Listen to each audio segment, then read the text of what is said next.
기다리게 드려 죄송합니다. 안녕하십니까. 김은혜 대변인입니다. 오늘 인수위원 인선이 완료가 됐습니다. 그래서 세 개 분과 그리고 인수위 대변인단까지 함께 발표를 해드리도록 하겠습니다. 먼저 경제 2분과입니다. 간사는 이창양 카이스트 경영공학부 교수입니다. 이창양 교수는 서울대 사회과학대학을 거쳐서 하버드대에서 정책학 석사 그리고 기술혁신 경제학으로 박사를 학위를 받았습니다. 무엇보다 기술혁신 경제학 분야에서 명성이 높은 분입니다. 이번 인수위에서 경제 2분과 간사를 맡아서 좋은 일자리를 창출하고 불필요한 규제를 혁파하는 등 이 기업과 산업계가 원활하게 소통하는 민간 주도의 실용적인 산업 정책을 입안하는 데 역할을 해 주실 것으로 믿습니다. 두 번째 경제 2분과 인수위원은 왕윤종 동덕여자대학교 교수입니다. 왕윤종 교수는 디지털 경제 그리고 신산업 분야에 자타공인하는 전문가입니다. 4차 산업시대로의 전환을 맞이하는 시기에 이 대한민국의 미래와 직결되는 가상화폐, 메타버스, 그리고 블록체인 등 디지털 산업 및 경제 발전을 위한 새로운 길을 찾는 것이 중요하다고 생각합니다. 강단에 서기 전에 이 대외 경제정책연구원에서 세계 지역연구센터장을 지낸 바 있는 국제경제 전문가인 왕 교수님이 급변하는 세계 질서 속에서 대한민국이 미래 선진국가로 도약하는 데 필요한 정책을 찾아주실 것으로 믿습니다. 다음 경제 2분과 인수위원 경제 2분과로서는 세 번째죠. 유웅환 성함 그렇게 됩니다. 전 SK혁신그룹장. 마스크를 한 번만 벗고 발음을 해드릴게요. 유웅환.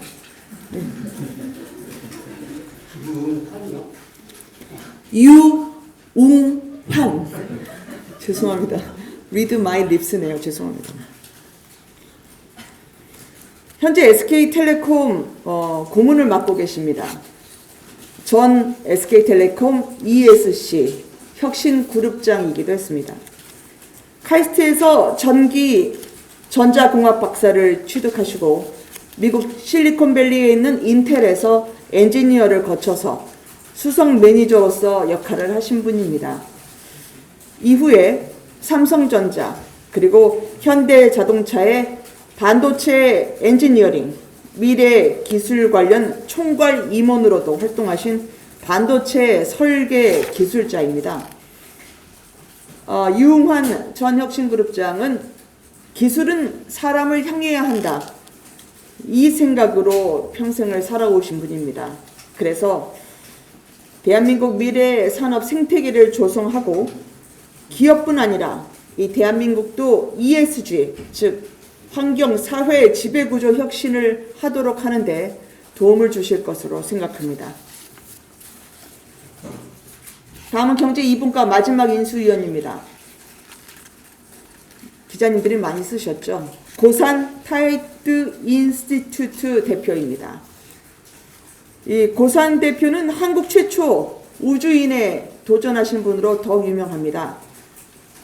타이드 인스티튜트. 제가 자료를 뿌려드려서 더욱더 정확하게 참고하실 수 있도록 하겠습니다. 비록 국내 1호 우주 비행사에서는 탈락했지만 다시 인생 2막을 예비 창업자 돕는 일로 여신 분입니다. 그렇게 연 비영리 법인이 아까 말씀드린 타이드 인스티튜트입니다. 또 제조업에도 배달의 민족이 필요하다는 아이디어를 발전시켜서 제조업의 생태계를 바꾸는 시도를 하기도 했습니다. 아무도 경험하지 않은 미지의 영역에 관심을 가지고 도전해 왔던 사람이 고산 대표였다고 생각합니다. 그래서 이 삶의 여정 그대로 대한민국의 미래 세대에 좋은 귀감이 되고 또 일자리 문제 해결, 산업 생태계 변화에 긍정적인 영향으로 인수위 업무를 해 주실 것이라 생각합니다. 다음은 과학기술교육분과로 넘어가겠습니다. 간사는 박성중 국민의힘 의원입니다. 박성중 의원은 행정고시에 합격해서 공직에 입문한 이후에 20여 년을 서울시에서 근무를 했습니다. 그리고 뒤이어 서울과학기술대에서 겸임교수로 재직하면서 후학 양성에 힘쓰신 바 있습니다. 현재는 국회 과학기술정보방송통신위원회 간사를 맡고 계실 정도로 방송통신 분야에 대한 애정과 식견이 깊은 국회의원입니다. ICT 분야의 고도화 그리고 융합화에 따른 정보통신 설비까지 관심을 가질 정도로 통신 분야의 세세한 분야까지 꿰뚫고 있는 전문가입니다. 국회 상임위원회에서 오랫동안 쌓아온 경험을 토대로 인수위 간사 역할로 과학기술 강국 건설에 도움을 주실 것으로 생각합니다. 과학기술교육분과 두 번째입니다. 인수위원은요, 김창경 한양대학교 창의융합교육원 교수입니다. 김창경 교수는 서울대 금속공학과를 졸업하고 미국 MIT에서 재료공학 박사를 취득하신 분입니다.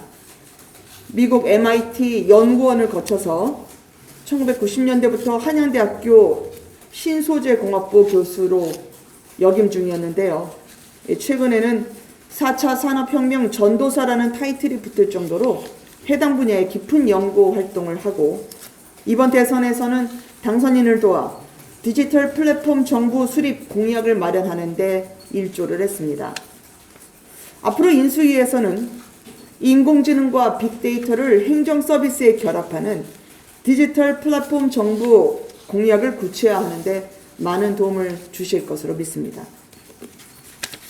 과학기술교육분과 마지막 인수위원은 남기태 서울대학교 재료공학부 교수입니다. 남기태 서울대 재료공학부 교수님은 한국 차세대 과학기술 한림원의 회원이고요. 임용 당시에 재료공학부의 최연소 교수 임용 기록을 세우신 분이기도 합니다. 또 세계 최초로 탄소 중립 연료용 카보네이트 합성에 성공한 과학자인데요. 기자님들께 너무나 구체적인 그 부분으로 들어가서 얼른 넘어가겠습니다. 이게 전 세계가 기후변화로 인한 재앙을 막기 위해서 온실가스 배출량을 줄이는 방안을 고민 중입니다.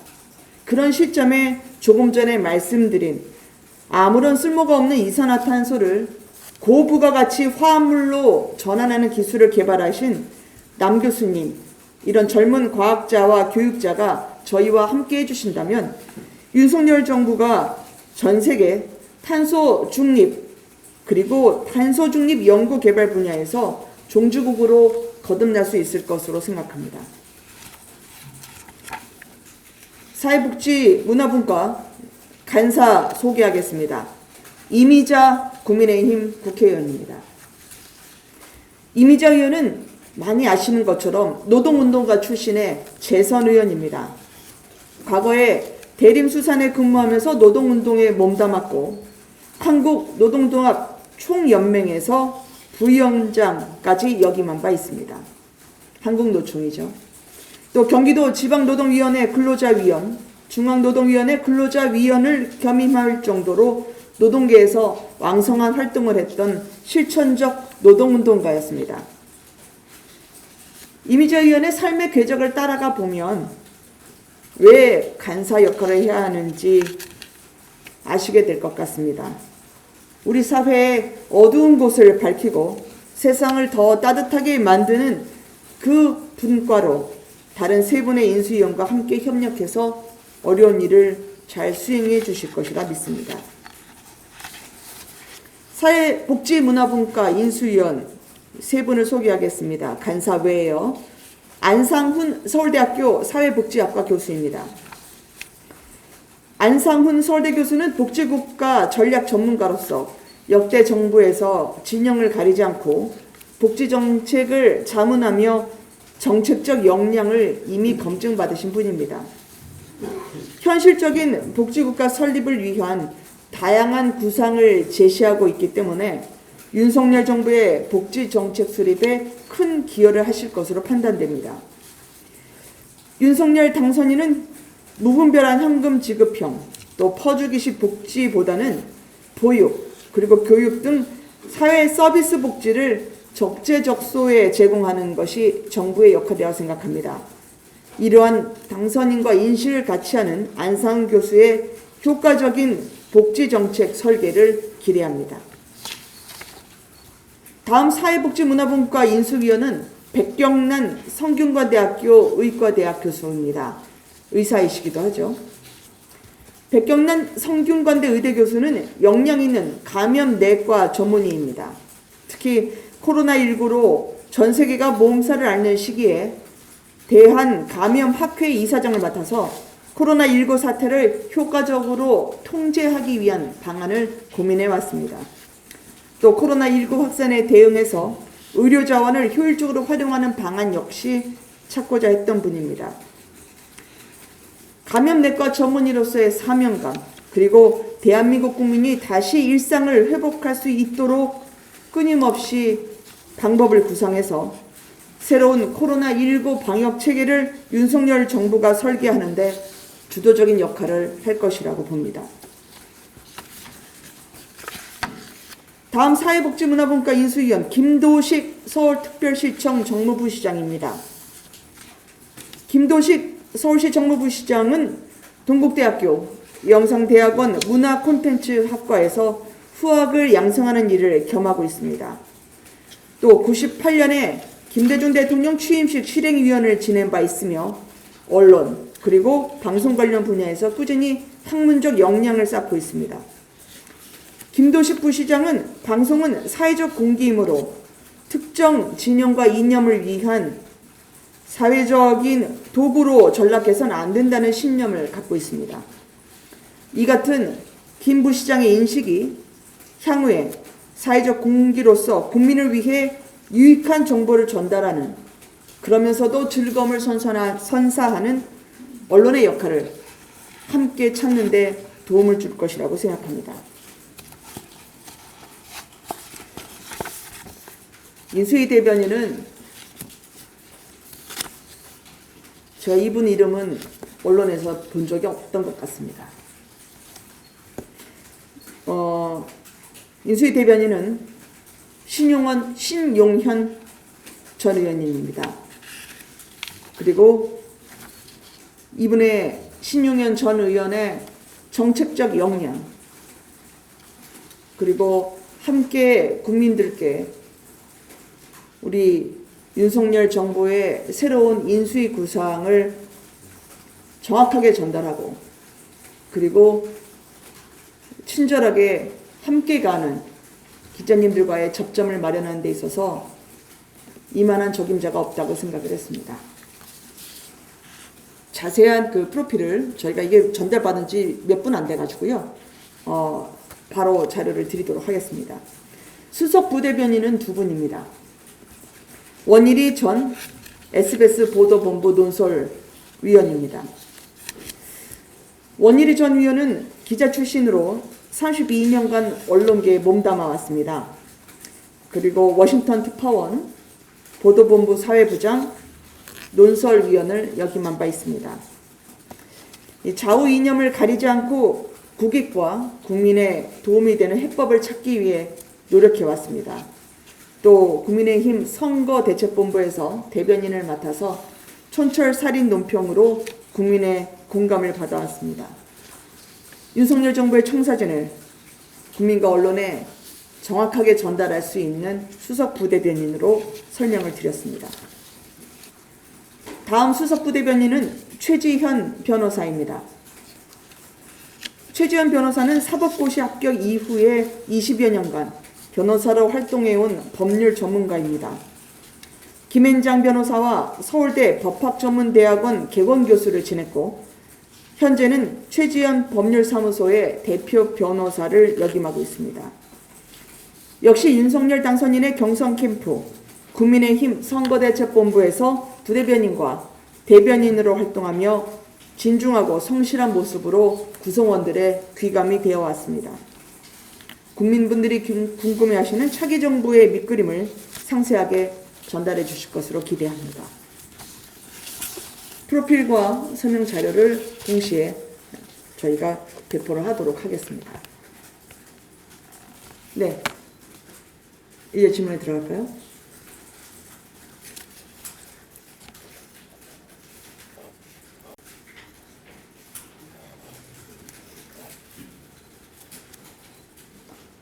죄송합니다. 네. 네, 오늘 발표된 위원들 중에서 인수위원장 추천 인사는 어느 분인지 알고 있을까요? 아마 그 친절하고 자세한 설명을 신용현 신임 대변인이 해주실 수 있을 것으로 생각합니다. 인수위원이 이제 인선이 마무리됨에 따라 내일 현판식을 할 수 있을 것으로 봅니다. 그래서 저희가 전문위원 그리고 실무위원회 검증이 마치는 대로 이르면 내일 오전에 현판식을 하는 것을 목표로 하고 있습니다. 그래서 일 잘하는 정부, 유능한 정부로 속도감 있게 전개해 드릴 것을 약속드립니다. 아마 대통령 당선인으로 확정된 이후에 인수위원회 현판식에서 저희가 새 출발을 알리는 이 시간은 상당히 역대 정부 통틀어서 빠른 속도로 전개된 것으로 알고 있습니다. 민생을 보다 꼼꼼하게 살피기 위해서 1분 1초도 허투루 보내지 않고 쓰겠습니다. 네. 그 당시 1분과랑 당시 2분과 의원들이 모두 비정치인으로 선임이 되셨는데요. 네. 그 배경이라든가 좀 설명해 주실 수 있습니다. 특별히 직종을 구분하고자 함은 아니었습니다. 그렇지만 윤석열 당선인이 민관 합동위원회를 대통령실 안에 두고 민간의 창의와 아이디어를 국가정책의 동력으로 삼겠다라고 하는 의지를 밝힌 만큼 저희가 국가에 보탬이 되실 만한 분들을 넓게 그리고 깊게 구하다 보니까 나오는 것이지요. 실력과 능력이 다른 말로 하면 아마추어 정부 아니다. 실수하지 않는 오로지 철저한 프로로 임하겠다는 그런 각오로 해석해 주시면 감사하겠습니다.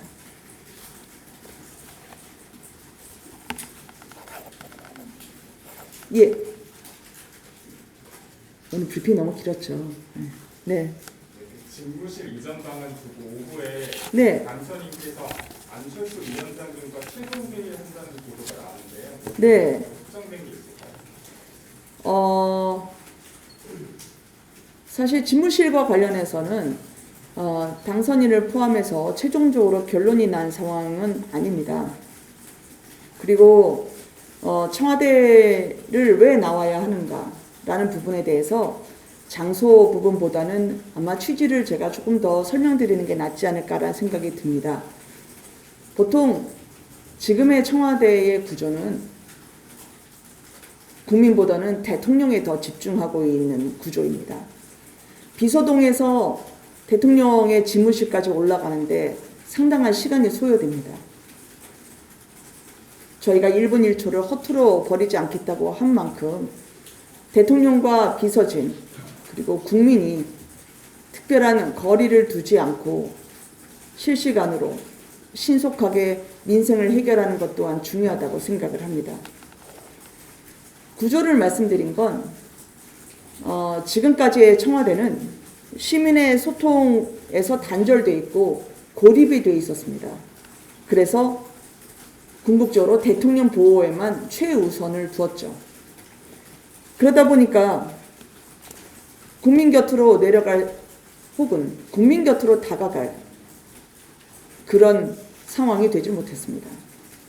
그래서 물리적으로 이전의 문제가 아니라 그 안에 담고 있는 저희의 생각은 늘 국민과 함께 호흡하고 국민의 불편은 끼치지 않는 게 굉장히 중요하죠. 왜냐하면 생활에 저희가 내려옴으로써 고려했던 가장 중요한 것은 저희는 함께하고자 하나 생활에 불편을 드리거나 또 서민의 안정적인 출퇴근과 주변 환경에 부담을 드리면 안 된다는 그 고려가 굉장히 크게 작용하고 있습니다. 아직은 최종 결론이 나지 않았고 그리고 회의에서 그 같은 보고가 올라갈지는 확인된 바가 없어서 다시 한번 알아보도록 하겠습니다. 네. 예. 그 조금 전에도 말씀을 하셨는데 네. 용산 깡부 청사도 사실상 지금 벌어지고 있잖아요. 유력하다는 보도들이 보도를 나오고 봤습니다. 있는데 네. 그럼 당선인께서 후보 시절에 광화문 시대 공약을 여러 차례 외치셨는데 만약에 용산으로 가시게 되면 이거는 공약을 지키신 걸로 봐야 되는 건지 아니면 철회하신 걸로 봐야 되는 건지 어떻게 판단하십니까? 결론이 아직 정확하게 최종적으로 나오지 않아서 제가 전제로 말씀드리기는 어려운데요. 저희가 청와대 개혁을 이야기를 하면서 과거에 어느 정부에도 이뤄낼 수 없었던 결국은 따뜻하고 그리고 안정적인 그런 제공된 곳을 나온다고 하는 건 쉬운 일은 아닙니다. 그러나 권위주의 잔재를 청산하고 싶다라는 의지를 담고 있기 때문에 광화문 그리고 국민 곁으로 다가가겠다는 선언을 드린 거고요. 장소가 확정되면 그 확정된 결과와 함께 말씀드리고 설명드리도록 하겠습니다. 네. 네. 몇 가지 문제가 계속 논란이 되고 있는데 이거는 인수 분과에서 어디서 나오는지 혹은 누가 담당을 하시는지 좀 정해진 게 있을까요? 여성은 아마 저희가 사회복지문화분과에서 다루게 될 것으로 생각합니다. 특히 이번에 오늘 아까 제가 설명을 하는 데 있어서 추가했으면 했던 건 노동 분야가 이제 이미자 의원이 간사 역할을 하면서 저희가 방점을 두고 여성 분야 또한 사회문화복지분과에서 정확하게 다룰 것으로 생각하고 있습니다. 네. 예. 또 누가 드렸죠? 네, 하시죠. 네. 그 과학기술교육분과의 분야는 교육 전문가보다는 과학 전문가에서 좀 제가 인선을 하신 것 같은데 네. 개정이 됐습니다. 그거는요, 아마 김창경 교수의 지론이나 평소 이야기 때문에 그러신 것 같은데, 인수위에서 그 논의하는 거를 지켜보시면서 어떤 결과가 나오는지 봐주시면 좋을 것 같습니다. 예. 어제 이제 이선대 대통령 회견하면서 네. 지금 뭐 사전 저희 특히 있는지 뭐 진전의 내용이 사전 조율은 이제는 조율이죠. 네, 조율은 지금도 계속 이루어지고 있는 것으로 알고 있습니다. 긴밀하게 그리고 지속적으로 소통과 조율 작업은 이루어지고 있습니다.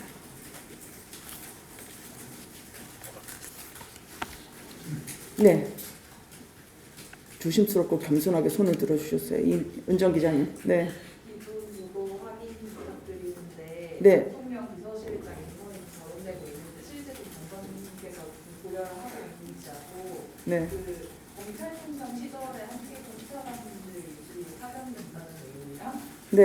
이권대사 시전하신다는 그 내용인데 첫째 질문과 셋째 질문은 제가 드릴 수 있는 말씀이 없을 것 같고요.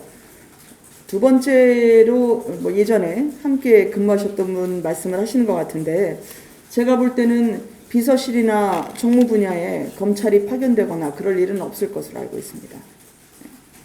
예, 아까 질문 예.